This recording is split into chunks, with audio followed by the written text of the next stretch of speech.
आपसे एक legal question है सर, बहुत ज्यादा जरूरी था, इसलिए मैंने आपको सहमत दी है। जी जी, शायद वे करें जी, प्लीज। मैं नेताजी नीता में मौजूद, फैसल भाई नीता जी, आपकी इजाजत हो तो ड्रामे से रामी जी आदाब। जी सर। जी जी मोहम्मद मलिक साहब, आज वो इलाके, वो 3 थाने जिनकी हदूद में सीमा को 3 जुलाई को गिरफ्तार किया गया था, वहां पहुंचे थे। एक आठाश बल्लभगढ़ का इलाका है, वहां का थाना और 2 और थाने थे जिनकी उन्होंने वीडियोस भी भेजी। उस पुलिस के मुताबिक जिस दिन सीमा को रब्बूपुरा पुलिस ने वहां से गिरफ्तार किया था, कोई थाने को इंटीमेशन नहीं दी। तो इसका मतलब है कि जो पुलिस की कार्रवाई थी वो गैर कानूनी थी, मुतलका थाने को आगाह नहीं किया। तो इस कार्रवाई के ऊपर सीमा को कितना फायदा मिल सकता है और मोहम्मद मलिक साहब का केस कितना मजबूत हो सकता है सर? देखें देखें, इसमें ये बिल्कुल गैर कानूनी काम किया गया कि जब आपने, सबसे पहले क्रिमिनल लॉ का असूल यही होता है कि जहाँ पे कोई अकरंस हुआ होता है, जहाँ पे कोई क्राइम हुआ होता है, उसी लोकल पुलिस स्टेशन की जुरिस्डिक्शन में कार्रवाई होती है और उसकी एफआईआर रजिस्टर्ड होती है।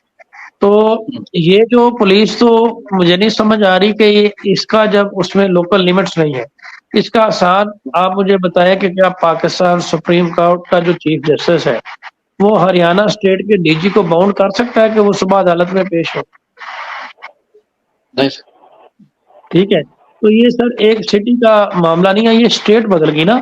स्टेट में आपका चीफ मिनिस्टर और है, वहाँ का डीजी और है, वहाँ का पुलिस ऑफिशियल और है। तो आप किसी दूसरी स्टेट में जब जा रहे हैं तो आप किस बेस पे वहां पे गए हैं, जबकि आपका तो कोई लेना देना ही नहीं है वहां पे। क्राइम उस स्टेट में हो रहा है, हरियाणा स्टेट में। ये इसी तरह से है कि क्राइम पंजाब में हुआ और सिंध से शाहिद भाई की टीम आ जाए कि हम इसको अरेस्ट करेंगे, तो वो किस तरह से आई? या तो ये ऐसे होता कि क्राइम जो था वो होता, उनके पास कोई पहले से रजिस्टर्ड एफआईआर होती, तो वो ये कहते कि जनाब ये जो बीबीआई हमें मतलूब है फला एफआईआर में, हम इसको लेने आए हैं और आप इसको, हम यहाँ पे लोकल पुलिस स्टेशन में इन्फॉर्म करके जा रहे हैं, इस मुकदमे में हम इसको पकड़ के लेके जा रहे हैं। लेकिन यहाँ पे तो वो चक्कर ही नहीं है ना। यहाँ पे तो हरियाणा स्टेट से अगर गिरफ्तार किया गया है तो वहां से, जहां से गिरफ्तार किया वहां की लोकल पुलिस ने ही गिरफ्तार करना था। और अगर ये बात किसी तरीके से रबूपुरा या दूसरी स्टेट की पुलिस में नॉलेज में आई और वो वहां पे गिरफ्तार करने पहुंच गए हैं, तो उनकी कारकर्दगी अगर इतनी अच्छी है कि उन्होंने कहा कि अगर वो पुलिस काम नहीं कर रही तो हम वहां पे कर लें, तो फिर भी उनका ये तरीकाकार ये बनता था कि हमने आपकी जुरिस्डिक्शन से इस खातून को अरेस्ट किया है और ये आपकी जुरिस्डिक्शन बनती है, हम आपके हवाले करके इसको जा रहे हैं, हमने इसको पकड़ के आपके पास कर दिया। सर यहाँ एक लीगल इक्वेशन है सर। जैसे आपने कहा कि अगर पहले से एफआईआर होती रबूपुरा थाने में और उसके बाद वो पुलिस जाके कार्रवाई करती, तब तो कार्रवाई ठीक थी, लेकिन ये फिर भी इंटीमेट उनको करना बनता था। लेकिन यहाँ सवाल ये पैदा होता है कि एक वो लेडीज जिसका वहां शोर मचा मीडिया पे कि इलीगल पाकिस्तान से आई है और अपनी शादी रजिस्टर करवाना चाहती है, वो बल्लभगढ़ का इलाका हरियाणा स्टेट में था। ये टेक्निकल जैसे बात है मिसाल के तौर पर, तो कहीं ऐसा तो नहीं कि रबूपुरा पुलिस बीच में खुद कूदी कि एपी सिंह साहब या कुछ गैंग के पीछे ऐसे लोग हों जो समझते हों कि हम इस रबूपुरा पुलिस से ये चीज मैनेज करवा लेंगे? हरियाणा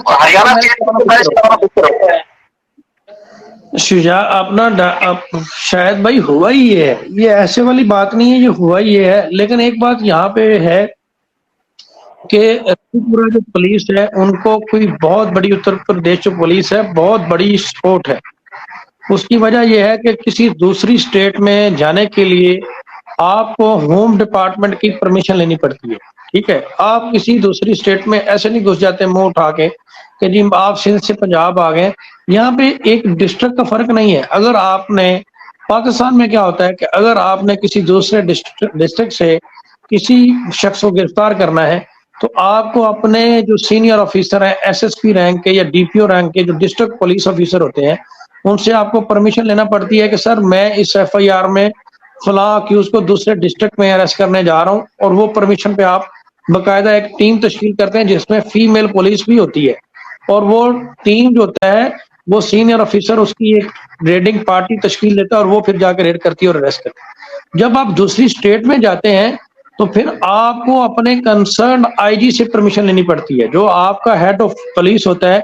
शायद उसका भारत में कुछ और नाम हो, हमारे पाकिस्तान में इंस्पेक्टर जनरल ऑफ पुलिस कहते हैं। भारत में शायद वो कुछ किसी और नाम से उनको मुखातब किया जाए, लेकिन जो हेड ऑफ पुलिस होता है, मैं आसान कर देता हूँ, उससे आपको परमिशन लेनी पड़ती है कि ये दूसरी स्टेट में हमने जाना है, और उसके बाद फिर आपको अपनी स्टेट के होम डिपार्टमेंट से परमिशन लेनी पड़ती है। देन आप दूसरी स्टेट में जाके वहां से किसी शख्स को गिरफ्तार कर सकते हैं, और उसकी आपको रीजन देना पड़ती है। अब यहाँ पे रबुपुरा पुलिस स्टेशन के पीछे कौन सा ऐसा हाथ था कि उन्होंने ना आईजी से परमिशन लेना पसंद किया, ना उन्होंने होम डिपार्टमेंट से परमिशन लेना पसंद किया, और जाके विदाउट एनी एफआईआर उसको जाके वहां से अरेस्ट कर लिया, जो कि उसकी ज्यूरिसडिक्शन नहीं है, जहाँ के वो एसएचओ नहीं है। एसएचओ का तो, स्टेशन हाउस ऑफिसर का तो एक छोटा सा एरिया होता है, एक तहसील भी नहीं आती उसके पास, तो चंद शहर होते हैं, छोटे छोटे गांव होते हैं, वो 10-20 ज्यादा से ज्यादा आप कह लें 30 किलोमीटर का एरिया एक एसएचओ के पास होता है। ठीक है, वो क्या इतना पावरफुल हो गया कि उसने दूसरी स्टेट में जाके कौन सी ऐसी अर्जेंसी थी कि रेड की, और वहां से जाके उसको गिरफ्तार कर लिया और फिर उसको ले आया। ये एक्चुअली अगवा है, लीगली तो हम इसको करेंगे, ये अगवा है, वहां से अबडक्ट किया गया, अबडक्ट करके उसको वहां पे एफआईआर दे दी। लेकिन मसला पता क्या हुआ, इस सारी चीजों को पॉइंट आउट करने के लिए कोई बंदा नहीं था। ठीक है, नहीं, अब तो सर, सही बात। अब तो आपने देखा कि क्योंकि जो कार्रवाई पाकिस्तान में जो तरीकाकार है पुलिस का, वो इंडिया में भी सेम ही है। जब भी तो मोहम्मद मलिक साहब स्टेप बाय स्टेप वहां जा रहे हैं कि सारी चीजें वो कलेक्ट करके सामने रखें, तो इसका फायदा मेरा ख्याल है सीमा को पहुंचाने की कोशिश की गई होगी। सर डेफिनेटली ये बहुत बड़ा ब्लंडर मारा गया है। वो तो कह सकती है कि जी देखिए, अब हरियाणा स्टेट से वो अरेस्ट हुई है, ठीक है, वो तो सारी कार्रवाई आपकी लीगल होगी ना, आपके पास ज्यूरिसडिक्शन ही नहीं है। ठीक है, वो तो जाएगी जब एक ट्रायल, मुझे बताएं कि ये केस कोर्ट ट्रायल कैसे सुनेगी, ये चार्जशीट किधर करेंगे, ट्रायल कैसे सुनेंगी? अगर वहां पे ये पॉइंट उठ जाता है कि जनाब ये तो आपके पास ज्यूरिसडिक्शन ही नहीं है, ये तो फलां स्टेट का मामला, दूसरे सूबे का मामला है सर, दूसरे प्रोविंस का मामला, डिस्ट्रिक्ट का मामला नहीं है। तो अब ये बहुत बड़ा एक लीगल डिफेक्ट आ गया। ये लीगल लैंग्वेज में तो सीधा सीधा अगवा है, और जो एसएचओ ने ये किया है उनके ऊपर अगवा का मुकदमा दर्ज होता है। लेकिन बात ये है कि या तो इस पे कोई फेडरल इदारा कार्रवाई करता, कोई सेंट्रल एजेंसी होती, वो कहती वो किसी दूसरे प्रोविंस से कर लेती, उनके पास इख्तियार होता है कि वो पूरे भारत में किसी भी जगह से किसी शख्स को अरेस्ट कर लें। ठीक है, या तो इसमें कोई सेंट्रल इन्वेस्टिगेटिंग एजेंसी होती, या कोई स्पेशल फोर्स होती जो बॉर्डर की सिक्योरिटी को लुक आफ्टर करे। अब यहाँ पे आप एक चीज को देखें कि जो सिक्योरिटी वहां पे है, अब उन्होंने, उनका फर्ज बनता था कि जब ये इसको उनको पता चला, वो कंसर्न पुलिस स्टेशन को इतला देते, तो वो भी तो इनके साथ मिले हुए हैं ना, वो जब गए उन्होंने इसको इसके हवाले कैसे कर दिया।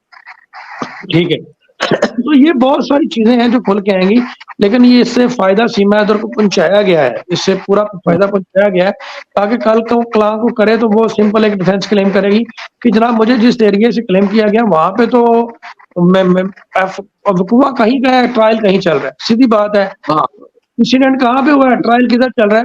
तो ये ज्यूरिसडिक्शन का डिफेक्ट एक बहुत ज्यादा, एक बहुत बड़ा इशू है, एक सिंगल ग्राउंड के ऊपर ये कुछ हो सकता है। लेकिन अब उस चीज को कैसे कवर करते हैं मोमिन मलिक साहब, सबसे पहले तो ये डिफेक्टिव इन्वेस्टिगेशन का और अगवा का मुकदमा बनता है इन दोनों पुलिस अफसरान के खिलाफ जिन्होंने ये कार्रवाई की है, और उनसे पूछा जाए कि उन्होंने किस कानून के तहत। मैं तो मुबारकबाद पेश करता हूँ उस एसएचओ को कि वो 2 सूबों के ऊपर उनकी हुकूमत है। ठीक है, और बड़ा ही खुशकिस्मत, बड़ा ही लकी एसएचओ है कि यहाँ पे तो किसी को 10-15 किलोमीटर का एरिया नहीं मिलता, लेकिन ये इतना पावरफुल और इतना एसएचओ बड़ा है कि दूसरे प्रोविंस में भी जाके कार्रवाई करता है, उसकी वहां पे भी ज्यूरिसडिक्शन है, यहाँ पे भी ज्यूरिसडिक्शन। अच्छा फयाज साहब, आपको क्या लगता है कि ये जानबूझकर किया गया है ताकि सीमा को इसका फायदा हो, या नादानी है, या इसके पीछे और क्या वजह हो सकती है? जानबूझ के किया गया है, जानबूझ के किया गया है। इसका अब आसान हल जो मोमिन मलिक साहब निकालेंगे, जो मेरी समझ में आता है वो यही होगा कि जो डीजी या head of police Haryana state है, वो लेटर लिखेंगे दूसरी स्टेट को कि ये मुकदमा यहाँ पे बनता है और इसका ट्रायल यहाँ पे शिफ्ट किया जाए और यहाँ पे हम इसको इन्वेस्टिगेट करेंगे। तो वही फाइल उन्होंने, जो हेमंत पराशर साहब है उनका हमने भी इंटरव्यू किया, कुछ और लोगों ने भी, तो वो कहते हैं जो रबुपुरा की कार्रवाई है वो पुलिस की कार्रवाई ठीक है, मतलब जो एफआईआर हुई है, क्योंकि वो जब इब्तिदा में आई थी शुरू में, तो वो उसी इलाके में आई थी, इसलिए रबूपुरा ने अगर पुलिस ने कोई एफआईआर काटी तो ठीक काटी है। कैसे काटी? इब्तिदा में जब आई है तो रबूपुरा में आई थी। शुरू में रबूपुरा में थी, उसके बाद निकाह रजिस्टर करवाने के दौरान वो फिर हरियाणा चले गए थे। माशाल्लाह। अब बात यहाँ पे ये है कि एफआईआर प्लेस ऑफ इंसिडेंट है वो वहां की है सर, हरियाणा की है। मेरी बात सुने यार, देखिए वो जब रबूपुरा में पहले आई थी उस वक्त एफआईआर दर्ज कर दी थी। यहाँ पे प्रॉब्लम ये है कि पहले अरेस्ट किया गया, बाद में एफआईआर दर्ज की गई है, तो यही तो मैलाफेड इंटेंशन है। यही तो बात है कि आपने पहले उसको टेक्निकली अरेस्ट किया, अपने कब्जे में लिया है, देन सेफली आपने अपनी मर्जी की एफआईआर काट दी और उसमें वो सेक्शन ऐड नहीं किए जिसकी वो हकदार थी। इस एफआईआर में सिर्फ 2 सेक्शन अभी तक जो मुझे समझ आई है, वो 2 सेक्शन है। वो कौन कौन से हैं? फॉरेन एक्ट की दफा 14, उसका सेक्शन 14 और 120 criminal conspiracy against the state, वो इंडियन पिनल कोड का वो सेक्शन है। ठीक है, वो भाई जो उसने फेक डॉक्यूमेंट बनाए हैं उसके लिए जो 420, 68, 71 ये जो सेक्शन ऐड करने थे, ये किसने करने थे? ठीक है, वो डॉक्यूमेंट्स आपने पोजेशन में भी लिए हैं। ठीक है, आपने उसके कब्जे से क्या क्या, तो ये सेक्शन उसमें ऐड नहीं किए गए, तो ये एफआईआर जानबूझ के फेवर देने के लिए उसमें वो ऑफेंसेस ऐड किए गए, बेलेबल ऑफेंसेस, ताकि कोर्ट में बेल मिल जाए और मुकदमा कंटेस्ट करने से के हवाले से।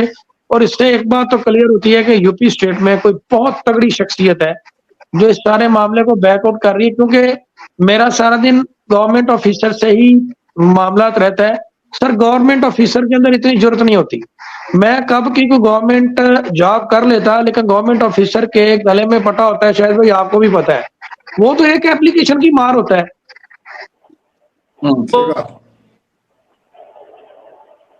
बड़ा बुलंदर की उसकी वहां पे ज्यूरिसडिक्शन ही नहीं है, और वो पहुंच गया। अहमद सर से मेरा ये सवाल ये है कि उन्होंने पहले अरेस्ट किया, बाद में एफआईआर दर्ज की, तो वो जब रबूपुरा में आई थी उनके नॉलेज में, तो उन्होंने उस वक्त एफआईआर क्यों नहीं दर्ज की? उन्होंने वहां से इसको अरेस्ट क्यों नहीं किया जब उनकी लोकल ज्यूरिसडिक्शन में?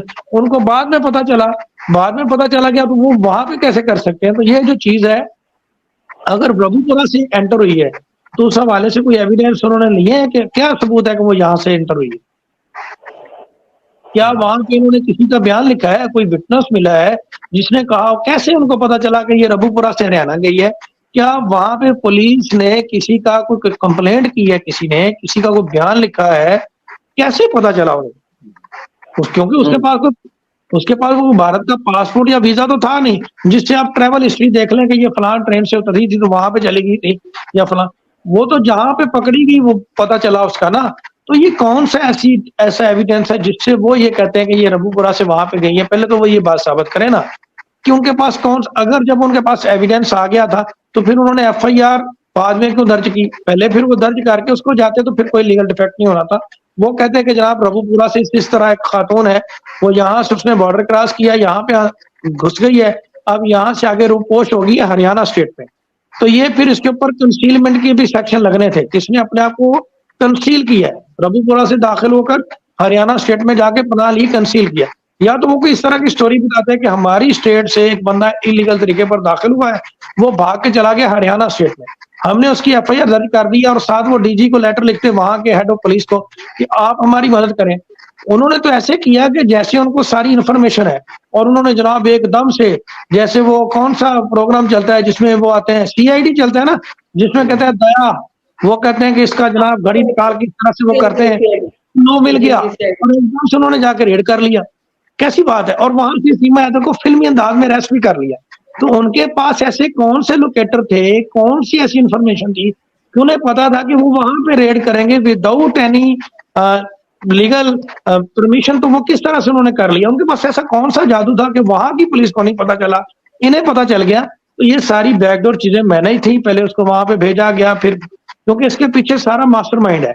और एक बात बहुत सारे लोग लाइट ले रहे हैं कि मुझे कल पता चला मोमिन मलिक साहब की वीडियो से कि सीमा हैदर की पोजेशन से एक मैरिज सर्टिफिकेट मिला है। ठीक है, वो मैरिज सर्टिफिकेट किसका है? गुलाम हैदर का और सीमा हैदर का। वो साथ ले गई। वो साथ क्यों ले गई भाई? उसके पास कोई एविडेंस ही नहीं है कि मैं बताऊं मेरी बीवी है।